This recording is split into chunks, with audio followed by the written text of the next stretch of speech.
Microsoft 365 and Intune के package playlist में एक बार फिर से वेलकम है आपका। I am Manjeet Rawat, your online instructor. पिछली क्लास में हमने डिस्कस किया था how we can create and manage user account with the help of Microsoft 365 admin centre. उसी पार्ट को थोड़ा सा और बढ़ाते हैं और try to understand about the options which are available in our Office 365 users properties, right? So let me move ourselves to the screen and give you the proper like practical how we can utilize the features. So let me move ourselves to the screen, but before that, if you are new on my YouTube channel, if you are watching my video first time, do subscribe, because Teach Me Cloud is a single technical training based YouTube channel that give you 100% live practical based video without skip any step. सो अभी हम आ गए हैं अपने screen पे और agenda बिल्कुल clear है। Microsoft 365 users management, यहाँ पे यूजर की प्रॉपर्टीज में दिखने वाले हर एक ऑप्शन को सीखने और समझने की कोशिश करते हैं, बिकॉज जब आप अपनी जर्नी स्टार्ट करते हो माइक्रोसॉफ्ट 365 इंजीनियर की तरीके से या माइक्रोसॉफ्ट 365 एडमिनिस्ट्रेटर के तरीके से, तो definitely you must need to know about all the things related to the users management. और ये पहला पेज होगा या पहला टॉपिक होगा जो हमारे लिए इंपॉर्टेंट होगा, because on boarding of boarding जब भी हम बात करते हैं किसी कंपनी में मेलिंग सर्विसेज से रिलेटेड, तो ऑन बोर्डिंग मतलब नया यूजर क्रिएट करना है, ऑफ बोर्डिंग मतलब उस यूजर को डिसेबल करना है या फिर उसे डिलीट करना है। माइक्रोसॉफ्ट 365 का पेज है अपने पास और हमने इसमें एडमिन सेंटर पे माइक्रोसॉफ्ट 365 एडमिन सेंटर के पेज पे आ गए हैं और यूजर्स की प्रॉपर्टीज पे क्लिक करते हैं, एक्टिव यूजर पे क्लिक करते हैं और यहाँ पे दो यूजर ऑलरेडी अवेलेबल हैं। एक यूजर को हमने लाइसेंस दे रखा है, दूसरे यूजर को हमने लाइसेंस नहीं असाइन कर रखा है, अनलाइसेंस दिखाई पड़ रहा है, right? So if you want to create a user, we just need to follow the step. यहाँ पे ऐड पे क्लिक करेंगे और it give us option to create user, जो कि हम पहले भी डिस्कस कर चुके हैं। अभी हम फिर से एक यूजर क्रिएट करते हैं विद नेम ऑफ टॉनी। सो ठीक है, दिस इज अवर यूजर और इस यूजर को हम एसोसिएट करते हैं अपने माइक्रोसॉफ्ट 365 का जो डोमेन ऐड किया है teachmecloud.net के नाम से।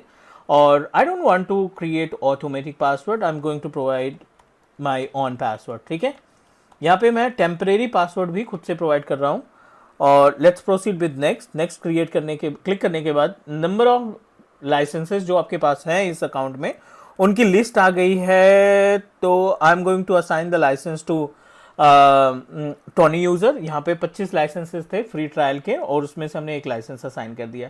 रोल्स के बारे में हमने डिस्कस किया था कि एडमिन की पावर अगर आपको देनी है, डेलीगेट करना है इस यूजर को एडमिनिस्ट्रेटर के तरीके से, अगर ये यूजर टास्क परफॉर्म कराना चाहते हैं आप, so you can proceed and provide at least 1 rights.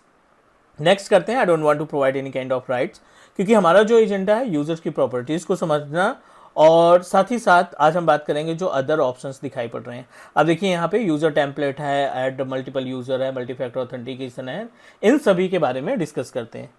Tony user हमारा रेडी हो चुका है, माइक्रोसॉफ्ट 365 E1 लाइसेंस हमने इसको असाइन किया है। सो फटाफट से इसको लॉगिन करते हैं और शायद हमने MFA भी नहीं पढ़ा था, तो अभी हम मल्टी फैक्टर ऑथेंटिकेशन का भी टास्क परफॉर्म करने वाले हैं। ओपन करते हैं इनकॉग्निटो विज़ार्ड और यहाँ पे office.com पे हम सेम यूजर से लॉगिन करने की कोशिश करते हैं। tony@teachmecloud.net जो हमारा रजिस्टर्ड डोमेन है और I am just going to proceed with like temporary password तो मैंडेटरी है, right? So we just need to proceed and log in our office 365 account by using our Tony user. License assign है तो सारे product आपको मिल जाएंगे, आप message send कर सकते हो, मैसेज रिसीव कर सकते हो, या अदर जो प्रोडक्ट है वर्ड, एक्सेल, पावर पॉइंट, वो हम आसानी से इसके साथ इस्तेमाल कर पाएंगे। ठीक है, everything is okay, we are able to access our Tony user. हमने अपने यूजर को लॉगिन कराया और इस पर्टिकुलर पेज पे, इस पर्टिकुलर डैशबोर्ड पे हम सारे टास्क परफॉर्म कर पाएंगे जो रिक्वायर्ड होगा। चलिए, everything is okay, Outlook, OneNote, Word, Excel, PowerPoint, है ना, जो भी इसमें ऑथराइज है, जो भी इस लाइसेंस के अंदर आता है, वो सारी सर्विसेज हमें मिल रही हैं। सबसे पहले हम यहाँ पे बात करते हैं, क्योंकि we have already discuss about this point. I button में उस वीडियो का लिंक है जिसमें हमने ये सब कुछ डिस्क्राइब किया है, तो आप फटाफट से जाकर के आई बटन पे क्लिक करेंगे, इस वीडियो को खत्म होते ही चेक कर सकते हैं और आपको आइडिया लग जाएगा कि क्या कौन कौन से ऑप्शन हम इसमें यूज कर चुके हैं। अभी हम जाते हैं मल्टी फैक्टर ऑथेंटिकेशन पे। दूसरा ऑप्शन दिखाई पड़ रहा है, जब आप यूजर को सेलेक्ट करते हो तो यहाँ पे कई सारे ऑप्शंस दिखाई पड़ रहे हैं। मैनेज प्रोडक्ट लाइसेंस, यहाँ पे मोर रोल्स, शॉर्टकट ऑप्शन दिखाई पड़ रहा है, रीसेट पासवर्ड, डिलीट यूजर और MFA। MFA क्या होता है? Multi factor authentication as per the name suggest provide additional layer of security to your user. अभी रिसेंटली इन्होंने माइक्रोसॉफ्ट ने कई सारे चेंजेस किए हैं और मल्टी फैक्टर ऑथेंटिकेशन को इन्होंने 3 पार्ट में डिवाइड कर रखा है। पहला है low security, medium security and high security. 3 part में इन्होंने डिवाइड किया। अगर आप नए वाले मेथड पे जाते हैं, लो सिक्योरिटी मतलब अगर आप multi factor authentication with the help of text या मैसेज के थ्रू या कॉल पे रिसीव करते हैं अपने 6 डिजिट कोड को, वो आपका लो सिक्योरिटी में आता है। किसी थर्ड पार्टी टूल का इस्तेमाल करके आप MFA क्रिएट करते हैं तो वो आपका मीडियम सिक्योरिटी में आता है। और अगर आप अपने यूज़र का password with the help of Microsoft not password MFA तैयार करते हैं माइक्रोसॉफ्ट ऑथेंटिकेटर ऐप के जरिए, तो वो आपका सबसे हाई प्रायोरिटी पे और हाई सिक्योरिटी प्रोवाइड करता है। सो ये आपका लेटेस्ट फीचर है, लेटेस्ट मेथड है MFA कॉन्फ़िगर करने का। अगर आप यहाँ पे क्लिक करते हैं लेगेसी पर यूज़र MFA, तो आपको रीडायरेक्ट करेगा आपको पुराने वाले पेज पे, और पुराने वाले पेज पे हम डायरेक्टली MFA को यूज़र को सेलेक्ट करते हैं। अभी कंडीशन इसकी डिसेबल्ड दिखाई पड़ रही है। I am going to click on enable it. जब आप MFA यहाँ से कॉन्फ़िगर करेंगे, आप अपने टोनी यूज़र पे जाओ और इस यूज़र को साइन आउट करो। साइन आउट करने के बाद you need to log in it again, और आपको एक पेज देगा जहाँ पे आप MFA को कॉन्फ़िगर करोगे। क्योंकि जो MFA का सेकंड पार्ट है वो ऑलवेज यूज़र के थ्रू कॉन्फ़िगर किया जाएगा। मीन्स जो इस यूज़र का ऑनर है उसके ज़रिए मल्टी फैक्टर ऑथेंटिकेशन का सेकंड पार्ट कॉन्फ़िगर किया जाना चाहिए। वो अपना नंबर या अपने मोबाइल नंबर पे जो एप्लीकेशन इंस्टॉल कर रखा है माइक्रोसॉफ्ट ऑथेंटिकेटर ऐप का, वो डेफिनेटली वो खुद से यूज़ करेगा ना, एडमिन का इसमें कोई रोल्स नहीं रहेंगे। सो I want to set up it by using the method of authenticator app या phone number. So definitely I'm going to proceed with the phone number. But production environment में हमेशा recommended रहता है, Microsoft खुद recommend करता है कि please try to set up your MFA by using Microsoft Authenticator app. ठीक है, ये हमने अपना नंबर प्रोवाइड किया और इस पे हमें कोड रिसीव होगा। Let me check the code that I'm going to receive. Okay, 583690, 583690, 58 right 3690। ये मल्टी फैक्टर ऑथेंटिकेशन के लिए 6 डिजिट का कोड रिसीव हुआ और कोड रिसीव करने के बाद इसको प्रोसीड करेंगे। Now we successfully configured. अब आप जितनी बारी टोनी यूज़र को लॉगिन करेंगे, आपके मोबाइल नंबर पे जो आपने रजिस्टर किया 6 डिजिट का कोड रिसीव होगा और you have to provide every time, हर बारी आपको ये कोड प्रोवाइड करने की रिक्वायरमेंट होगी। अब दूसरा इंपॉर्टेंट पार्ट हम इसमें ऐड करना चाहते हैं। मल्टी फैक्टर ऑथेंटिकेशन की इंपॉर्टेंस सिर्फ dual layer of security provide करना नहीं है। मल्टी फैक्टर ऑथेंटिकेशन के जरिए ही आप SSPR को कॉन्फ़िगर कर पाएंगे, क्योंकि SSPR की जो प्रीरिक्विजिट्स होती है, अगर आप SSPR तैयार करना चाहते हैं, इस यूज़र को सेल्फ सर्विस पासवर्ड रीसेट के साथ अटैच करना चाहते हैं, तो उस केस के लिए भी आपको अपने यूज़र पे मल्टी फैक्टर ऑथेंटिकेशन लगाना ही पड़ेगा। उम्मीद है MFA का कॉन्सेप्ट क्लियर हो गया है। तो अभी हम बैक आ जाते हैं अपने यूजर्स प्रॉपर्टी पे, क्योंकि बहुत सारी चीज़ें हैं पढ़ने के लिए, और एज वी डिस्कस्ड बिफोर कि इसमें आपको 100% प्रैक्टिकल प्रोवाइड करने वाले हैं लाइक एज अदर प्लेलिस्ट। सो दूसरे ऑप्शन पे चलते हैं, यूज़र टेम्पलेट्स पे। ध्यान से समझना है यूज़र टेम्पलेट है क्या और क्यों इसका इस्तेमाल किया जाता है अपने माइक्रोसॉफ्ट 365 की सर्विसेज को या यूजर्स को मैनेज करने के लिए। टेम्पलेट मीन्स एक तरीके का प्री कॉन्फ़िगर्ड एक पेज है जिसमें हमें कुछ छोटी छोटी चीज़ों को चेंजेस करके अपने यूज़र को क्रिएट करना है, जिससे हमारा टाइम थोड़ा सा बच सके। अगर हमारे पास पहले से टेम्पलेट बचे हैं, टेम्पलेट क्रिएट कर रखा है, तो हमारा जो टाइम है किसी यूज़र को, नए यूज़र को क्रिएट करना, उसको परमिशन देना, उसको पॉलिसी देना, वो सारा का सारा समय बच जाएगा। तो हम यूज़र टेम्पलेट्स पे क्लिक करते हैं। Although multiple templates I have already created. Add template पे जाते हैं, टेस्टिंग यूज़र टेम्प, ठीक है। यहाँ पे हम एक टेम्पलेट बनाते हैं with name of testing user temp के नाम से। नेक्स्ट पे क्लिक किया, auto generate password, what you think about, अपने आप पासवर्ड क्रिएट करें या आप अपना खुद से पासवर्ड रीसेट करना चाहते हो। So I am going to proceed with auto generate. कौन से डोमेन का इस्तेमाल करना चाहते हो, अगर कोई यूज़र इस पर्टिकुलर टेम्पलेट का इस्तेमाल करके यूज़र क्रिएट करेगा तो वो यूज़र teachmecloud.net से जुड़े, cloudsupport.co.in से जुड़े या क्लाउड कक्षा से जुड़े, तो आप डिसाइड करोगे। I am going to proceed with cloudsupport.co.in। इस डोमेन से सारे यूजर्स बनने चाहिए। नेक्स्ट पे क्लिक किया और यहाँ पे आपको लाइसेंस असाइन करना है या नहीं करना है, ये पूरी तरीके से आपके ऊपर डिपेंड करता है। अगर आपने टेम्पलेट में लाइसेंस असाइन नहीं किया तो जो यूज़र्स आप इस टेम्पलेट के थ्रू बनाओगे उनमें किसी में भी टेम्पलेट लाइसेंस नहीं आएगा। बट अगर आपने यहाँ पे माइक्रोसॉफ्ट 365 E1 लाइसेंस असाइन कर दिया, अब आपके पास जितने भी यूज़र्स क्रिएट होंगे, जितने भी आप यूज़र क्रिएट करेंगे, उन सबको ऑटोमेटिकली ये E1 वाला license, Microsoft 365 E1 license automatically assign हो जाएगा। अगर आप कोई रोल असाइन करना चाहते हो, मैं आपको एग्जांपल के लिए दे रहा हूँ, शेयर पॉइंट एडमिन का हमने इसको राइट्स दे दिया, रोल दे दिया।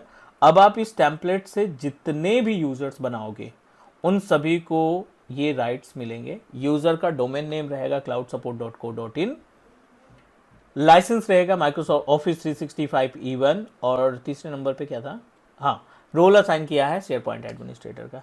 सो what I am going to do, I am just going to open templates. Template open करते हैं और टेम्पलेट में क्या नाम था, टेस्टिंग यूज़र टेम्पलेट्स हमने क्रिएट किया था। और आप देखिए ये पेज प्रोवाइड कर दिया यूज़र क्रिएट करने के लिए। GCP नाम का हम यूज़र बनाते हैं, display name is also GCP, और the full name is gcp@cloudsupport.co.in। आप देखिए सारा कुछ जो टेम्पलेट में था वो टेम्पलेट ये इसको असाइन कर दिया। ये लिस्ट है क्रिएटेड बाय सपोर्ट हमारा जो रूट अकाउंट है, password not required, user can reset their password, location, E3 license, और यहाँ पे शेयर पॉइंट एडमिनिस्ट्रेटर इसको असाइन किया जा रहा है। I think everything is okay. Add पे क्लिक करो, विद इन सेकेंड आपका यूजर रेडी है with all the permissions that you allow for this particular template. अब आप देखिए GCP को लाइसेंस भी मिल गया है, और अगर आप GCP की यूज़र की प्रॉपर्टीज़ ओपन करोगे लाइसेंस नॉट लाइसेंस अकाउंट में जाएंगे, और रोल्स में देखो ना, आप शेयर पॉइंट एडमिनिस्ट्रेटर का रोल से इसको ऑटोमेटिकली असाइन हो चुका है। मतलब ये कि कंप्लीट पैकेज हमने क्रिएट किया था share point, not share point, एक टेम्पलेट का, और उस टेम्पलेट के अंदर जितने भी राइट्स और सर्विसेज दी थी वो सक्सेसफुली मैप करा दी हमने अपने यूज़र्स के लिए। उम्मीद है ये पार्ट समझ में आ गया होगा। तो ये हो गया अपने पास यूज़र का टेम्पलेट के थ्रू क्रिएट होना। और एक टॉपिक और कवर कर सकते हैं इसमें, ऐड मल्टीपल यूज़र्स, ये इंपॉर्टेंट है ना। यहाँ पे देखो ऐड मल्टीपल यूज़र्स में दो ऑप्शन दिखाई पड़ रहे हैं। अगर आप मैनुअल फीडिंग करेंगे तो 249 यूज़र्स तैयार कर पाओगे, बट आपको सारे यूज़र्स की लिस्ट जो है टेस्ट 1 देन लाइक सारी इन्फॉर्मेशन आपको मैनुअल फिलअप करनी पड़ेगी, है ना। यहाँ पे टेस्ट दे दिया, फिर टेस्ट 2 दे दिया, है ना, टेस्ट 2 प्रोवाइड कर दिया, टेस्ट 3 प्रोवाइड कर दिया, लाइक दैट। इस तरीके से हम सारे यूज़र्स को अपने अकॉर्डिंग मैनेज करेंगे। तो बहुत ज़्यादा बेनिफिट नहीं है इसमें, क्योंकि अगर आपको मोर देन 100 यूज़र बनाना है तो फिर तो एनी हाउ टाइप तो आप कर ही रहे हैं। सो दूसरा वी हैव अनदर वे। आप देखिए यहाँ पे I would like to upload CSV file with users information, है ना।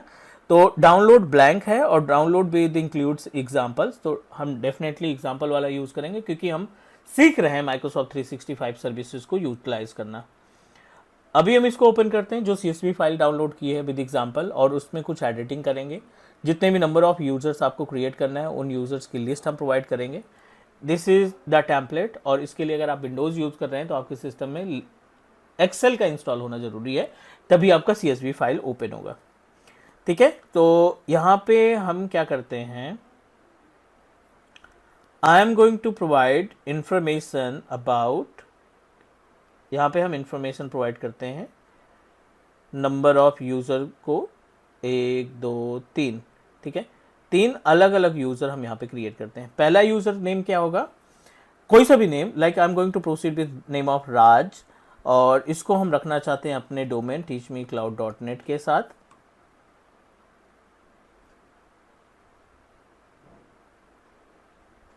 ठीक है, और ये है फर्स्ट नेम और ये है सेकेंड नेम।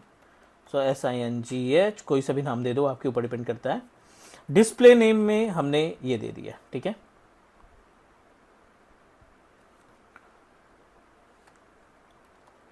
नेक्स्ट अगले पार्ट पे चलते हैं। अगला जो यूज़र हम बनाने वाले हैं विद नेम ऑफ अलीबाबा, और with included domain name teachmecloud.net के नाम से, और यहाँ पे हम जाने वाले हैं Alibaba, this is the first name और लास्ट नेम टेस्ट दे देते, आपके ऊपर डिपेंड करता है, कुछ भी आप दे दो, ठीक है, अलीबाबा स्पेस टेस्ट।